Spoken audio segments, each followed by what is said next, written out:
Joining us now is OjyOkpe with stories trending around the world. Hello, Jinex. Good morning, Dr. Ahmed. You are in a combative mode this morning. Dr. Ahmed, you can never keep a secret, can you? Oh, okay. No, I'm in excellent mood as always. You always cheer us up, don't you? Well done, Dr. Ahmed. How are you this morning? I'm good. Good morning, Ayo. How are you this morning? Very well, thank you. Hello. Kay, how are you? Very good. Taking a Rufai's seat for the little while. For just a few minutes. A few minutes. Yeah. Well done. Well, all right. Good morning to you, viewers. Here are some of the stories that are trending across the globe. In the United States, 84-year-old Andrew Lester was charged on Monday with first-degree assault for the shooting of a black teenager, 16-year-old Raf Yarl, who mistakenly went to Lester's home on his way to pick up his younger brothers. Lester shot Yari twice, once on the forehead.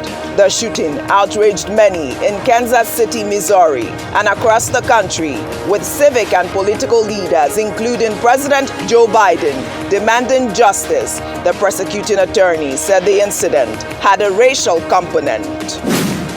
In Sudan, at least 185 people have been killed and over 1,800 wounded since the sudden outbreak of violence over the weekend between the nation's two top generals, each backed by tens of thousands of heavily armed fighters. Residents in the country's capital, Khartoum, on Monday woke up to the sounds of artillery and bombardment by warplanes as intense fighting continued for a third day.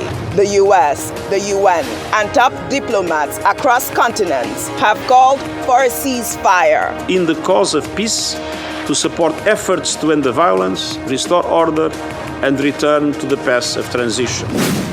In Nigeria, the Independent National Electoral Commission on Monday suspended the resident electoral commissioner in Adamawa State, Hudu Yunusa Ari, who illegally declared Aisha Binani Dahiru, candidate of the All Progressives Congress, as winner of the Adamawa State governorship election before collation of results were concluded. The announcement triggered protests in the state from supporters of Binani and members of the People's Democratic Party, who took to the streets on Monday holding placards that read, "Adamawa is not for sale," and INEC, the world is watching.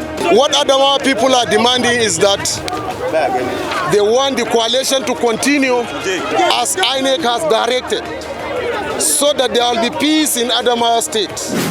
Under sports, Kenyan athletes Evans Shabazz and Helen Obiri won big at the Boston Marathon on Monday. Shabazz successfully defended his title, winning first place in the men's race in 2 hours, 5 minutes and 54 seconds. The 34-year-old athlete became the 6th man in history to retain the Boston title and the first since 2008. While Helen Obiri, who was competing in her first race over the marathon distance, won the women's race in 2 hours, 21 minutes and 38 seconds.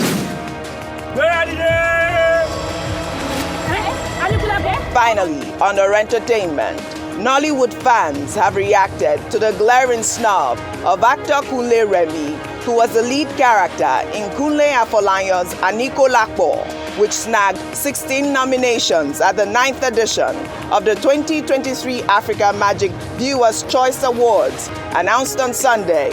Anikulapo tells a story of Saro, a traditional textile weaver played by Kunle Remi, who gets into an illicit romance with an unhappy queen, hated by the king's wives. Remi's role in the movie since its debut in September 2022 has gotten rave reviews. The 33-year-old actor, however, has taken the snub in his stride, thanking fans and his colleagues for the support he has received in an Instagram post on Monday.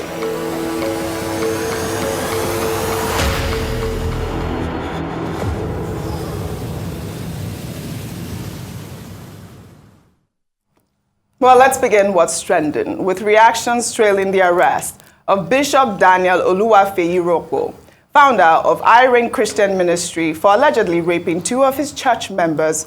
On Monday, the bishop was remanded in Kirikiri Correctional Center by Justice Ramon Oshodi of an Ikeja Sexual Offences and Domestic Violence Court.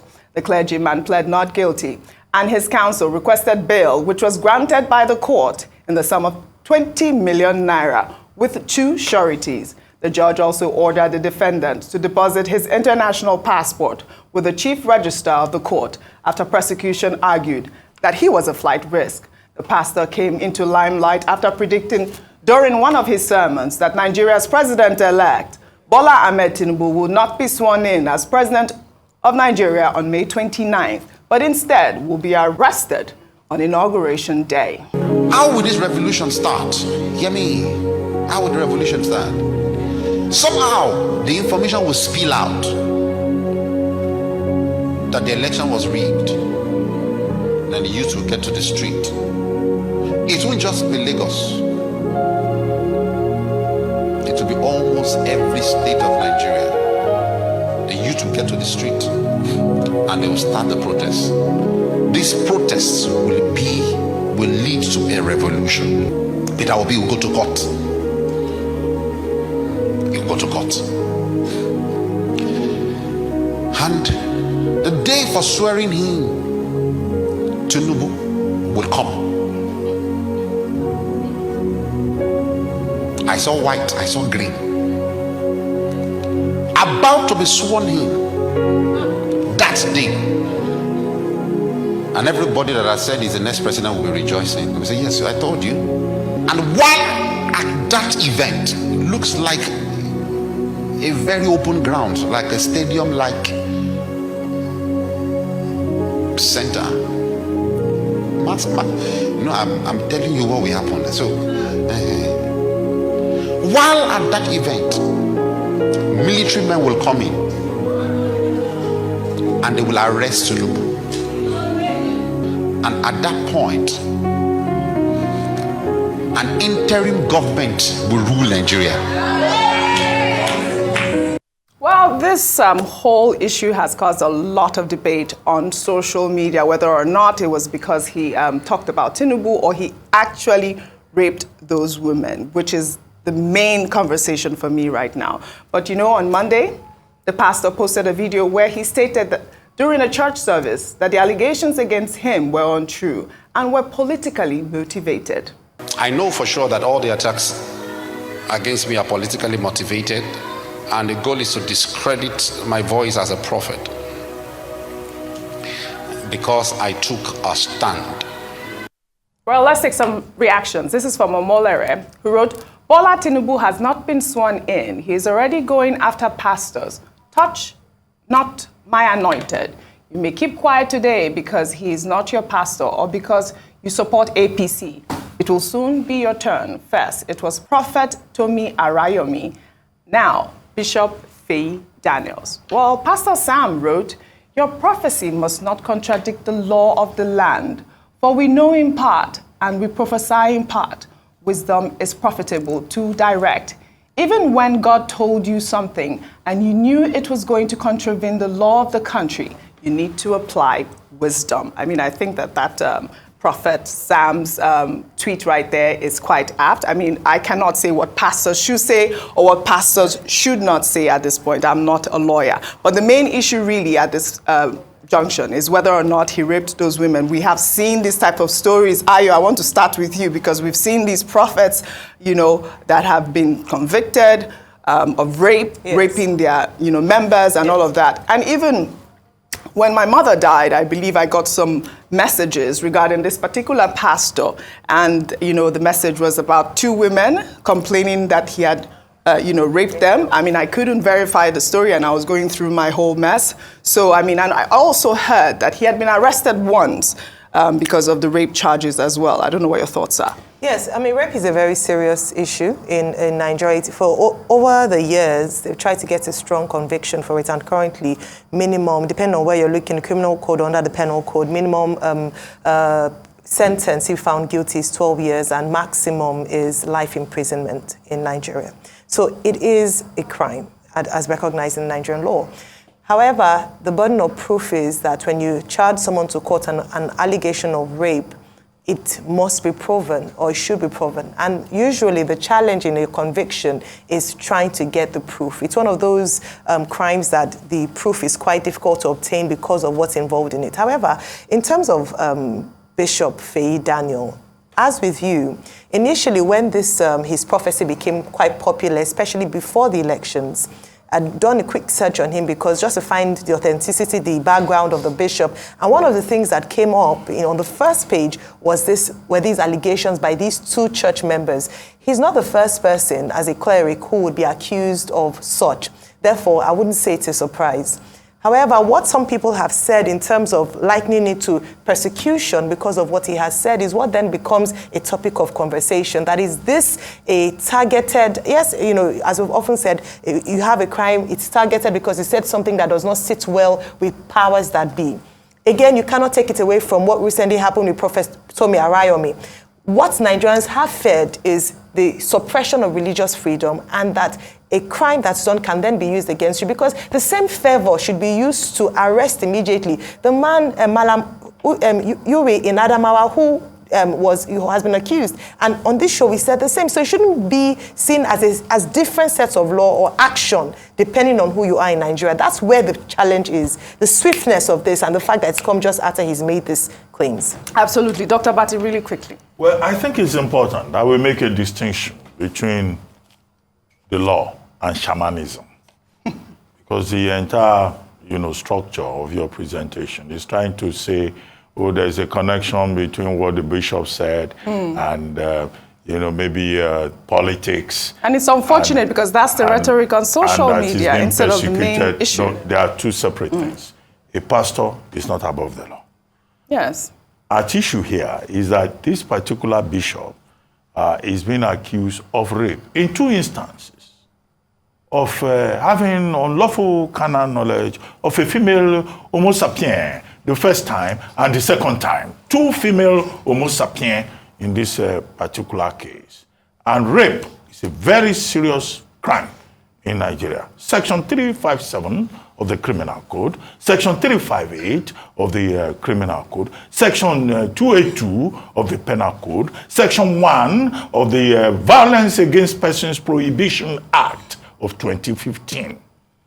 And this is what the court will look at on the basis of evidence available.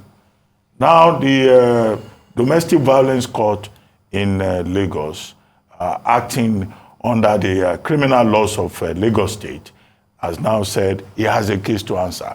But he has been remanded in Kirikiri till May, when the case has been adjourned for trial. Or he gets bail. Yes. Well, it's been, once the bail is perfected, then, but the next hearing is in May. May 11, to be specific. Now, that's what we need to focus on. Absolutely. Is he guilty as charged? If he's not guilty, let him prove it. Two different cases against him.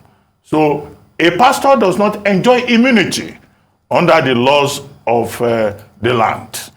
The fact that you're a pastor does not give you access to the geographical space of a female Homo sapien. All right. However, the point that has been made about rape is that we need to review the relevant sections dealing with rape in our laws, in the Criminal Code and in the Penal Code, because it's usually very complex to prove, because the standard proof in the Evidence Act is penetration. The law will say you must prove that you penetrated beyond the labio majora. Well, all right. So how do you prove that? So it creates a lot of problems. But until we get to the point where we review the laws on rape, who is raped, how is rape consummated and all of that, that's where the bigger question is. But if a pastor raped somebody, no, he should be made to have his day in court. All right. Leave shamanism out of it. We'll see what happens. We'll take another story. Well, in the same vein, the Minister of Works and Housing, Babatunde Raji Fashola, has been trending on social media after stating during a live television interview over the weekend that the allegations against Nigeria's president-elect, Bola Ahmed Tinubu, are unproven, The minister, when asked why there were so many controversies surrounding the president-elect, especially as it relates to his educational background, exact age, family ties, his source of wealth, and the forfeiture of $460,000 to the U.S. government over alleged involvement in illicit drug trafficking, said the controversies might be an indication of a positive turnaround for the country, adding that there is no sainthood in governance and that the focus should be on performance and efficacy. When asked about the recent claims that Tinubu allegedly obtained citizenship of Guinea, an action that violates Section 137 of the 1999 Constitution, which states that a person shall not be qualified for election to the office of president if he has voluntarily acquired the citizenship of a country other than Nigeria. The minister denied any knowledge of Tinubu's dual citizenship and said that the part of the Constitution that he recognizes is that Nigerians are allowed to have dual citizenship. Well, let's take some reactions. This is from Erio Lua. One clever tactic used by smart lawyers is to avoid the questions and use an example to make the question seem irrelevant. He answered the questions by not answering it in a way that could jeopardize his interest. Mr. K, coming to you. I mean, this story has been trending since Sunday. I don't know if you had the privilege to watch the interview. Yes. I mean, I think that the Twitter user was quite correct because you could see Minister Fashola evading most of the questions. But, you know, the main topic which has been trending, I mean, which trended over the weekend was the passport, the Guinean passport of Bola Ahmed Tinubu. We took the story yesterday, but we didn't have much time to discuss that. I don't know what your thoughts are. I'm sure Ruben will, as a lawyer with so many years of experience and more knowledge of the legal side of it, but looking at it just from a journalist perspective, I will say that the first thing that is clear is this is what the Constitution say in terms of if you're going to be a president of Nigeria, there are certain things you can't do. This is one of them. And then the second point that has been raised from what I've read online is that this was not declared in the form that was presented to INEC. And if you take an oath and you sign that you swear that everything in that document, this is the truth, and you fail to indicate that you have another citizenship in that form, then you would have lied under oath. If that is true, then the law, please let me be very clear. If that is true, because I don't know what the truth is at the moment. If that is true, then that will be something that has to be looked at by a court of law that will judge it very properly. And let me just quickly chip in. With regards the prophet, the bishop, I will always side on the, I will only err on the side of caution. And when it comes to caution, anything to do with rape with women, I will say that woman must be respected, or those women must be respected, and they have to be believed until proven otherwise, which means that, like Dr. Bati said, the bishop has got to go to court, have his day in court, and prove that he has not done it. And if he has, this issue of touch not my anointed does not apply. Well, if you have raped a woman, even God will be against you. But if he has not, then God will stand and support him. And then once he's proven right, he will get his bishophood back. All right. Dr. Bati. Well, very briefly, I mean, I think the point has been made. The Nigerian Constitution recognizes dual nationality. And that's precisely what Minister Fashola was saying with regard to Bola Ahmed Tinubu.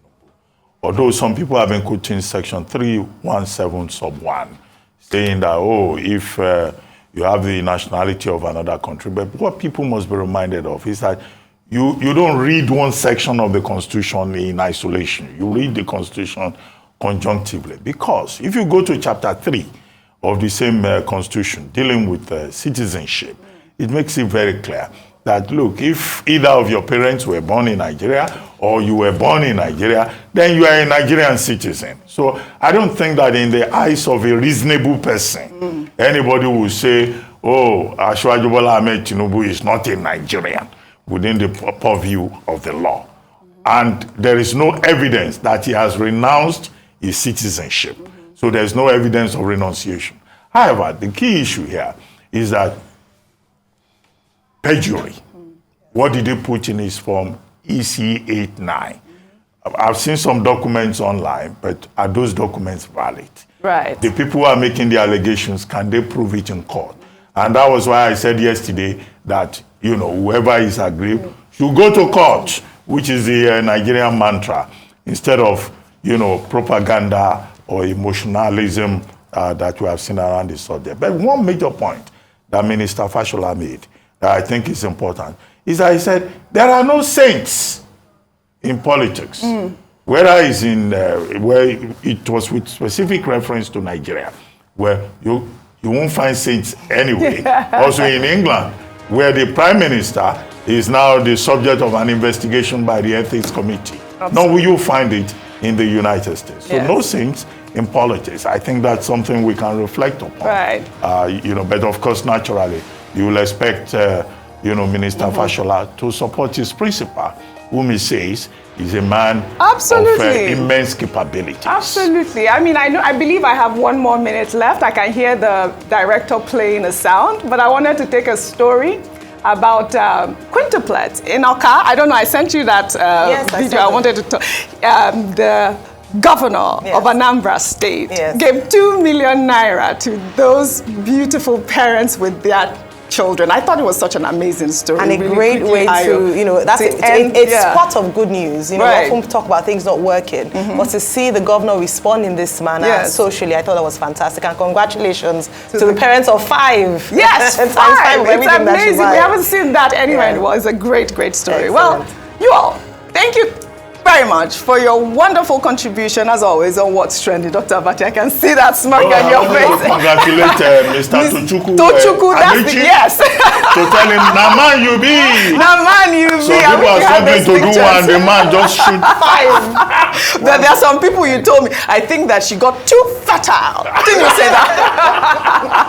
Well, all right, again. Yeah, but the governor gave 2 million, that's too small. That's too small. I think it's better than the one that gave 500. Is it 500 naira? The governor of Abia State at one point. Well, thank you so much for your great contribution. Well, all right. Well, that's all I have for you on What's Trending today. I'll see you all tomorrow.